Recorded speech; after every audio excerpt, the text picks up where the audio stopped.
박수를 받을 때 떠나라는 말이 있듯이 스피치에는 반드시 박수가 수반이 됩니다. 그런데 중간 박수 받기가 쉽지 않거든요. 근데 김기영님은 중간 박수 받았어요. 왜 받았을까, 여러분? 왜 받았을까를 생각해 보셔야 돼요. 따라서 합니다. 청중을 주인공으로 만들었다. 시작. 청중을 주인공으로 만들었다. 네. 중간에 한번 생각해 보세요. 김기영님이 어떤 표현을 썼는지. 예. 그러니까 중간에 박수를 받는 것은 최고의 스피치를 한 거예요. 왜냐하면 반응을 받은 거잖아요. 중간에 박수 받기 쉽지 않아요. 근데 박수가 계속 나온다. 이거는 대박이에요. 그럼 중간에 박수를 받으려면 어떻게 되냐? 청중을 주인공으로 만들어라. 그래서 어떻게 스피치를 해야 되냐면요. 마당극처럼 하라는 얘기를 지금 계속 반복하고 있습니다. 마당극이 뭐죠? 배우가 무대에서 혼자 연기하는 거 아니고요. 청중을 끌어들여서 함께 하는 게 마당극이잖아요. 스피치는 그래야 됩니다. 명수 선생님한테도 제가 그 얘기 한 거예요.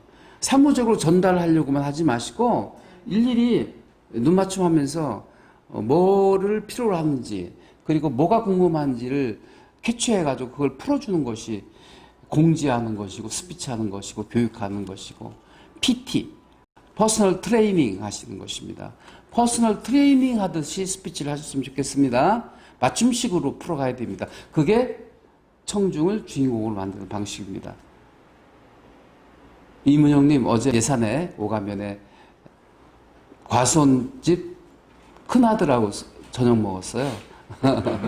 이렇게 이름을 불러주면서 하면 훨씬 더 호감도, 반응을 끌어낼 수 있게 되겠습니다.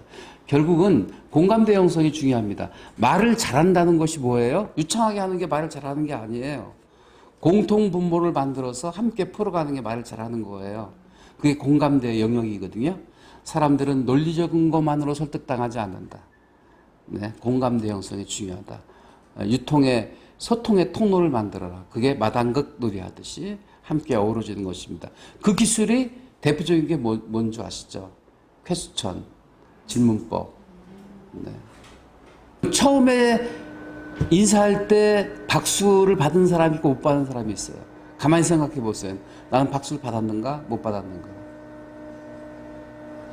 박수를 받은 사람은 어떤 경우였나요? 정중하고 깊이 있게 인사했거나 아니면 대접받고자 하는 바를 알렸습니다. 여러분, 윤초입니다. 박수 보내주실 거죠? 박수 기대하겠습니다.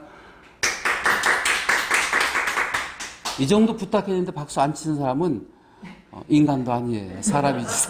네. 여러분들이 박수 받고자 하는 바를 알리세요. 그래야 말이 잘 풀려요. 그런데 박수가 안 나오면 어떤 모드로 가는 줄 아세요? 이렇게 갑니다. 이게 무슨 모드죠? 평가 모드. 그래, 얼마나 잘하나 보자. 그 정도구만. 아직 멀었네. 이렇게 평가하고 있어요. 강사들이 가장 어려운 장소가 중앙공무원교육원이에요. 거기는 과장급들 이상, 국장급들이잖아요. 내가 어떻게 국장까지 올라갔는데 나이롱뽕이 아니잖아요. 네. 그래서 만만치가 않아요. 그 사람들은 평가하고 있어요. 평가. 그러니까 전문가 집단, 교수진, 또 중앙공무원교육원이 아주 강사들의 무덤이라고 합니다.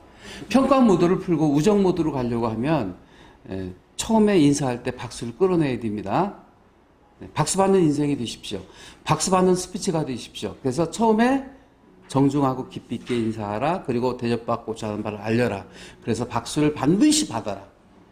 박수 안 받으면 다시 인사하세요. 제가 인사가 소홀했던 것 같습니다. 여러분 박수가 안 나온 거 보니까 다시 정중하게 인사 올리겠습니다. 여러분 반갑습니다. 여기는 다 인간들만 계시군요. 마지막으로 마지막 박수가 또 중요합니다. 그죠? 다 해놓고 제가 준비가 미흡했습니다만 끝까지 경청해 주셔서 감사합니다. 라고 하지 마시라는 얘기예요. 겸손한 척 하지 마시라고요. 겸손이 미덕이 아니란 겁니다. 여러분들도 행복 넘치는 아름다운 인생 되시기 바랍니다. 덕담으로 끝내주세요. 피날레는 덕담으로. 그래서 박수를 받으시라는 말씀 드리고 싶고요. 그리고 또 하나 센스 있게 마무리 지으라는 것입니다. 마무리가 잘 안 되는 분들이 의외로 많아요. 무슨 얘기냐면 잘 해놓고 그냥 거기서 끝내는 게 아니라 지금까지 제가 드린 말씀은 이렇습니다. 요약 설명. 그리고 마지막으로 한 문장으로 강조해 주라. 이게 가장 압권입니다. 한 문장으로 마무리해 줘라. 네. 단순함이란 더 뺄 것이 없는 상태라고 아인슈타인은 얘기했습니다. 우리는 어떤 일을 할 때 단순하게 일을 처리할 수 있는 그런 지혜와 기술이 필요하다 하겠습니다. 단순함. 일테면 한 문장으로 압축해서 끝내줄 때 지금까지 1시간 동안 이야기한 게 다 생생하게 각인이 되고 기억이 되고 이해가 되고 설득이 될 수 있습니다. 마지막에 한 문장으로 요약하는 것은 요지를 말하는 거거든요. 그 요지가 있어야 된다고 생각합니다.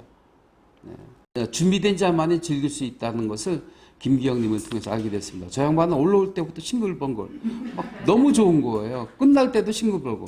본인이 얘기했잖아요. 이거 통통 튄다고. 왜요? 말할 생각을 하니까 기분이 막 좋은 거예요. 그리고 또 숙제를 풀어오면서 찾았잖아요. 보여주셨잖아요. 자랑스럽게 그죠? 보여줬어요. 오로지 숙제 업무는 저분의 한 분뿐입니다. 감사하게 생각하는데 펀펀하는 게 이 시대의 관건입니다. 재밌게 말할 수 있어야 됩니다. 누구든 다 말을 할 수 있어요. 그리고 의미 있는 내용을 전달할 수 있어요. 근데 더 중요한 건 재미가 믹서가 되면 이제 TV 출연하시고, 네, 몸값이 높아지고, 그 다음에 CF 촬영이 들어오고 막 됩니다. 네. 저는 돈 많이 안 줘도 되는데 아직 CF 광고를 보냈습니다. 네. 뻔뻔하게 해야 됩니다. 그러려면 뻔뻔해져야 됩니다. 뻔뻔하려면 뻔뻔해져야 됩니다. 너무 형식이나 체면 차리지 마시고 좀 더 담대하게 용기를 내서 했으면 좋겠습니다. 그걸 무대뽀 정신이라고 합니다. 내지르면 여러분들이 웃길 수 있고요. 내지르면 훨씬 더 파워 있는 스피치를 할 수 있게 되겠습니다. 그래서 편편 해줘야 됩니다. 일상적인. 그래서 뻔뻔하게 말하는 게 5가지가 있습니다. 1, 2, 3, 4, 5가 있습니다. 한번 여러분들이 음을 띄워주시면 제가 워드플레이 해드리겠습니다. 일상적 소재로 말하세요. 슬라이스 오브 라이프라고 했습니다. 너무 거창한 것 들먹이지 마시고요. 생활에 여러분들이 경험하신 거. 그게 바로 잡담이고 그걸 잘할 수 있는 사람이 잡담력이 있는 사람입니다. 이야기하듯. 중요합니다. 대화하듯. 내가 앞에 나와서 강의하고 있어요. 내가 앞에 나와서 프레젠테이션 하고 있어요. 그럼 부담감을 느끼거든요. 어제 제 은사님하고 식사했다고 했죠. 점심 식사. 마케팅에 속학이신데요. 제가 마케팅으로 박사학위 받았어요. 그러니까 마케팅 경영에다가 화술을 접목시켜서 논문을 써서 박사학위 받은 사람이거든요. 그래서 제가 화술 박사라는 이름을 붙인 거예요.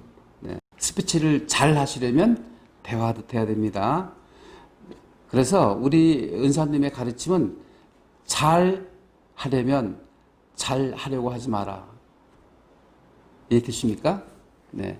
잘 하려고 하다 보면 부담감을 느끼는 거예요. 부담감 느끼지 마시고 일상적으로 대화하듯이 하시면 좋겠습니다. 자, 따라서 합니다. 잘 하려면 잘 하려고 하지 마라. 시작. 삼삼하게 말하라. 굉장히 중요한 대목이에요. 우리는 설명하다 보면 삼삼하게 떠오르지가 않거든요. 떠오르게 하려면 묘사해야 돼요. 그러니까 연기하듯 해야 됩니다. 근데 저는 그 부분까지 못 가겠어요. 연기가 잘 안 되거든요. 근데 김철학 교수는 그걸 잘해요. 가만히 보면 저 양반이 강의하고 있는 게 아니라 연기를 하고 있단 말이죠. 근데 김기영 님이 오늘 그런 면을 보여주셨어요. 연기하는 듯한 느낌 보여주셨습니다. 사는 뭘까요? 사건 사연이 이게 잡담의 최고의 핫 이슈거리가 됩니다. 사건 사연. 조그만 사건 사연도 좋습니다. 거창한 거 말고요. 조그만 사건 사연. 아침에 일어났는데 나오면서 핸드폰을 놓고